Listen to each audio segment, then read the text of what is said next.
Um, that's a great question, because technically, when we do IADC therapy, induced after death communication therapy, we don't really directly induce the ADC experience.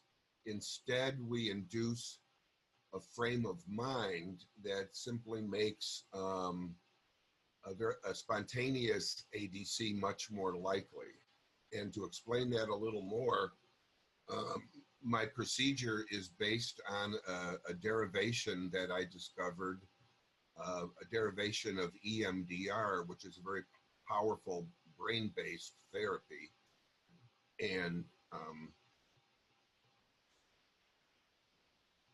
what I discovered when working with people with grief, whether it's normal bereavement or traumatic grief, that we could rapidly process the sadness associated with that grief.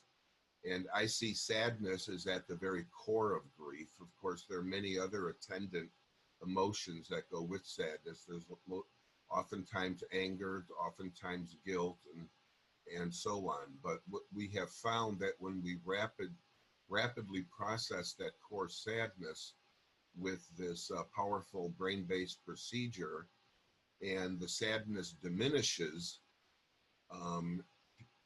people generally get to a point after maybe an hour or two of work on that sadness, they get to a point where the sadness greatly reduces, and that puts people in a frame of mind of feeling peaceful and relaxed and calm.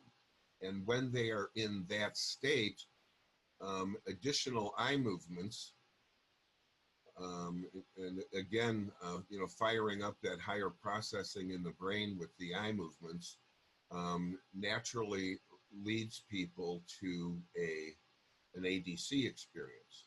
So it's all about processing sadness. And it seems pretty clear to me that sadness prevents the ADC from occurring. People who report spontaneous ADCs, and I've talked to a few thousand people at this point, they all say the same thing, which is they had their ADC, their spontaneous ADC, during times when they were not feeling sad. In those brief moments, maybe in between sadness, that's when the ADC occurred.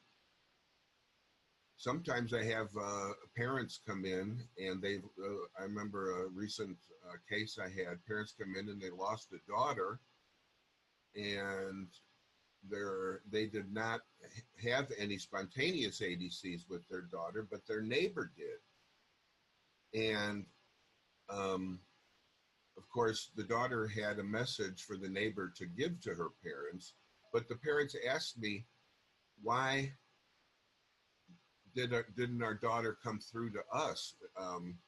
Is she angry at us? And I knew enough about this at that point to say, no, the reason is you're just too sad. Your sadness is blocking that experience. And we've had some deceased people tell us, or at least my patient reported, the deceased person said, that it's not easy for them to get through to us. And on a number of occasions, my patient said that the deceased person told them that they had been trying to get through for some time and just simply couldn't. They report seeing us in sort of in slow motion. And when we're sad, we're really dark and slow. Apparently, they can't connect to that. It's very difficult for them. So when processing the sadness with this high-powered brain procedure, and we get through that sadness, and by the way, the anger and guilt simply vanish at that point, people get into that relaxed, peaceful state where they are just simply much more open to the experience.